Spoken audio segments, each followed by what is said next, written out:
You're listening to the WCHE Morning Magazine on the talk of Chester County. WCHE 1520 AM and streaming worldwide at WCHE1520.com. 9:16 on the WCHE Morning Magazine. Doug Sterling, Bo Mason, Julia Sherwin at 610-701-9243. And Julia, I'm excited to hear from our next guest. Yes, I'm very excited. He's here with us this morning. Is John Allen, who is the owner and founder of YouBuyWePlant.com. Welcome to the Morning Magazine. Thank you, Julia. It's great to have you here. And we happened upon one another on LinkedIn, of all places. Oh, okay. And I just, one search goes to the next, yeah. and I started looking into his business, and I thought, wow, this is really cool, because I love flowers. I love, beautiful landscaping, but I, sadly do not have a green thumb, and two of us. I don't know a lot about, which flower thrives in which area, and sunshade, where should I put it, what, pests that are, that kind of prey upon some of these things. But John's certainly an expert in these areas, and, he can transform the look of your backyard or front yard, and give you a lot of tips and tricks along the way. So tell us about your business. Okay, well, You Buy We Plant started actually about 3 years ago. We approached some local nurseries and asked them if they, if a customer bought something, if they had asked, do you have somebody that could plant it? So I got this affiliation with some of the nurseries, and they send people to us, and we went in, we plant their tree or their shrubs, and of course when we're there, they say, oh, I have this other area over here, what can we do with that? So give them some ideas, they go back to the nursery, they buy some more stuff, and then we go back and plant it again. Yeah, well, I'll tell you, a lot of people who buy new homes, I have a lot of friends who like new construction, and they go in these neighborhoods where there's virtually no trees, and but they want the privacy trees. So that would be certainly an area where you could say, hey, this is what makes sense, but they're a big pain in the rear end to try to go and put in the ground yourself.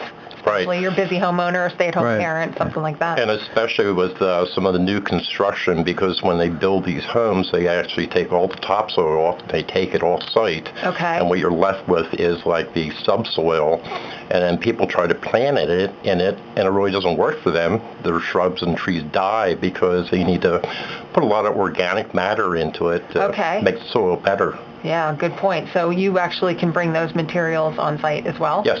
See, that I should have known that. When we used to live in Oklahoma, we bought a brand new house and a brand new division. They did exactly what you said. They just scraped off all the dirt, although I wasn't even really thinking about it at the time. And so we had a blank canvas. We thought, well, this is neat. We can do whatever we want. So one time I actually planted a row of trees that were supposed to be sort of a privacy in the backyard. Every single one of them died.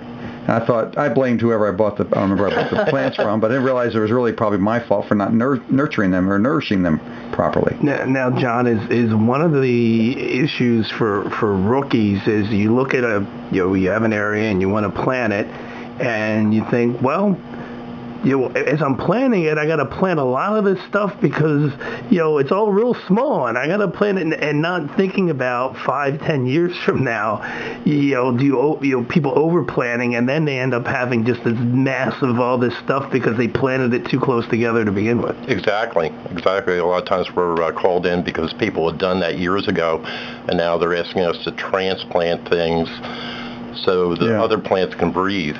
And I think that's probably some of the issue. John's going to come out to my house, by the way, next week, and I think you're going to find that's probably the issue in some of cases in my area, because whoever initially planted it I think they did a real nice job, but it's probably been 10 years or more since it's really been properly cleaned and whatever, aerated or whatever you got to do to it. Right. When a lot of people plant, of course, most people want instant gratification. Yeah. It's instantly there, everything's filled in, but eventually it's going to grow to its maturity. Mm-hmm.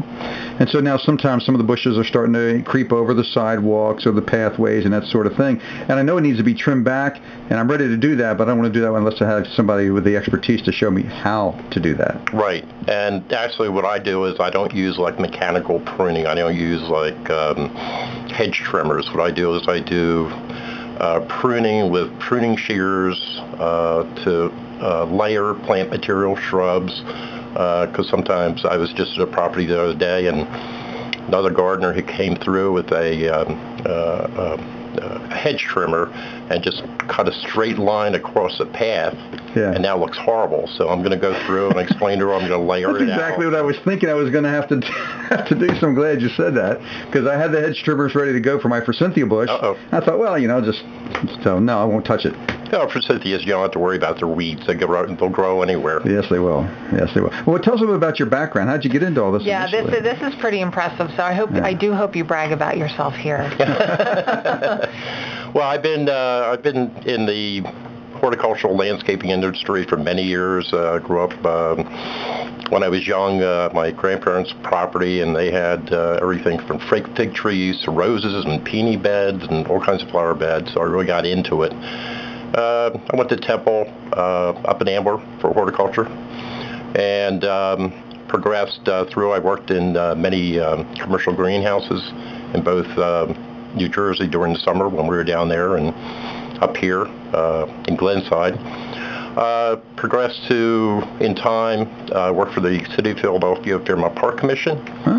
Actually started as labor, and after about 10 years moved up to executive director, overseeing the Horticultural Center, Japanese House, and Centennial Arboretum right off Belmont Avenue.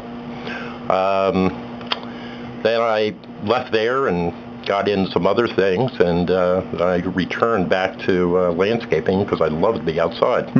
Not when it's 106-degree real feel, but I think what's unique too about John. Sorry to interrupt you, because I get very excited about that. You're an educator. You're clearly an educator. I mean, just when we were sitting talking about so the big box retailers, because I was saying I planted such and such, and they didn't make it, and you raised a really good point. We're not going to throw like any names under the bus about their stores are terrible, but you say that they're not motivated to take care of their plants and flowers because they don't have to pay for them until somebody buys it, and then they pay for them. So a lot of times I think, I don't know, but I think that the growers send in people to maintain the plants, because if it dies, then they're not getting any money. Right. So you go into one of these big box retailers and you plant stuff. So it's really nice. Well, I can tell you this house we bought has about 20 hanging basket hooks all over the place, and I can tell where I bought the plants at a reputable place and ones that I bought that were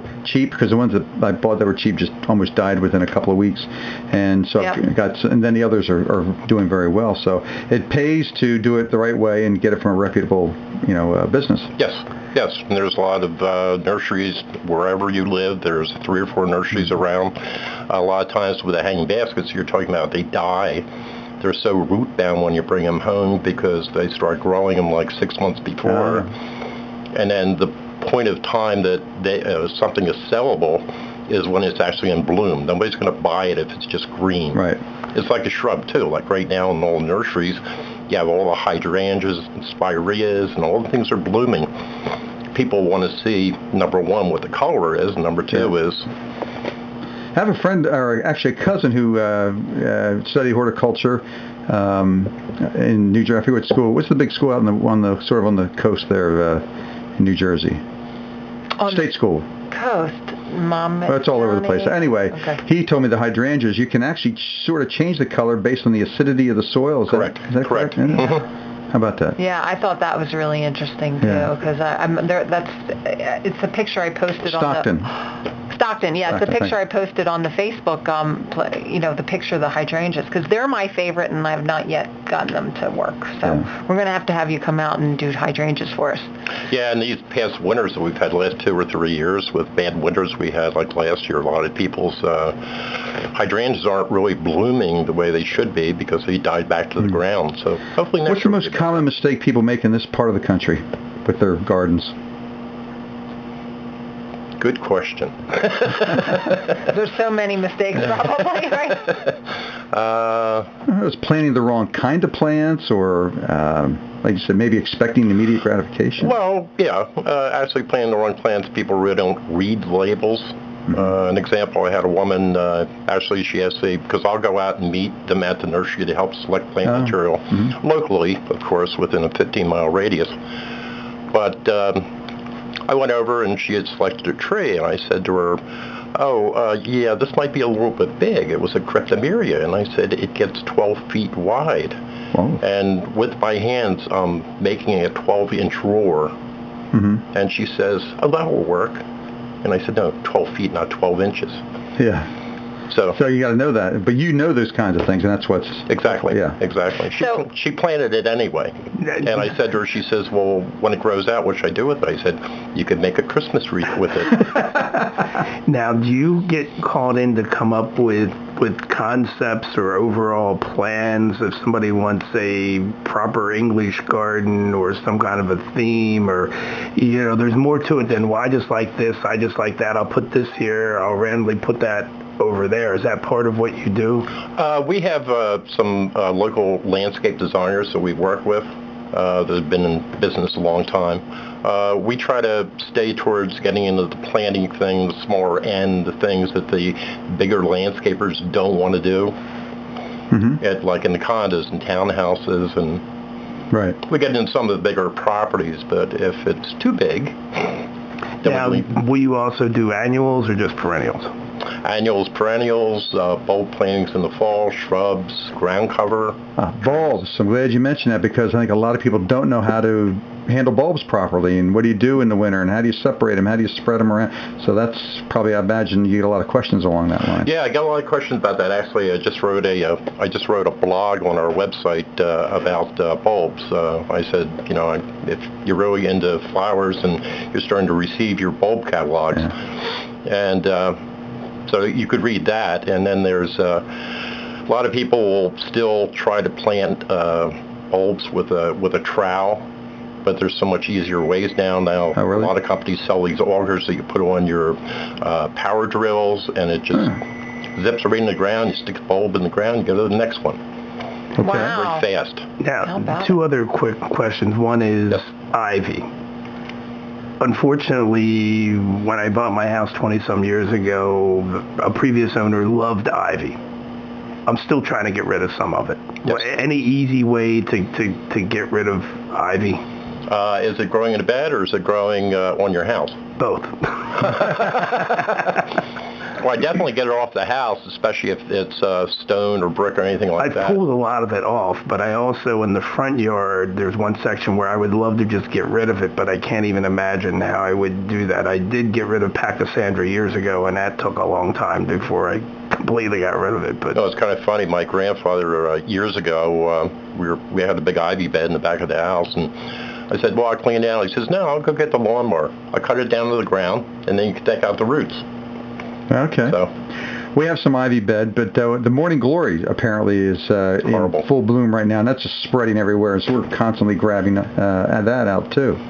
Growing into electrical outlet that we have outside. Had to pull it out of the outlet. That could be a problem, right? Had to pull that out of the electric outlet. Yeah. Yeah, it runs rampant, especially with all the rain and the type of temperatures that we've had. What's great too about John mentioned his blog posts, because obviously I'm very connected with the parent and mom community. I mean, we want to get rid of weeds, but we want to get rid of them safely. We've got pets, you've got kids. The days of just throwing Roundup in your yard is, they're gone. For the most part, people want to be green. So, John on his blog has a lot of tips for that too. Yeah, actually did about 2 or 3 weeks ago, I did a post on Facebook, on our Facebook page, youbuyweedplant.com, and I posted about a mixture or solution that you can mix up, which is 1 gallon of vinegar, 2 cups of Epsom salts. Lavender is our favorite because it has a nice scent. A gallon of vinegar? A gallon of vinegar. Okay. 2 cups of Epsom salts and a 1/4 cup of Dawn. The Dawn helps it to stick to the leaf. Oh.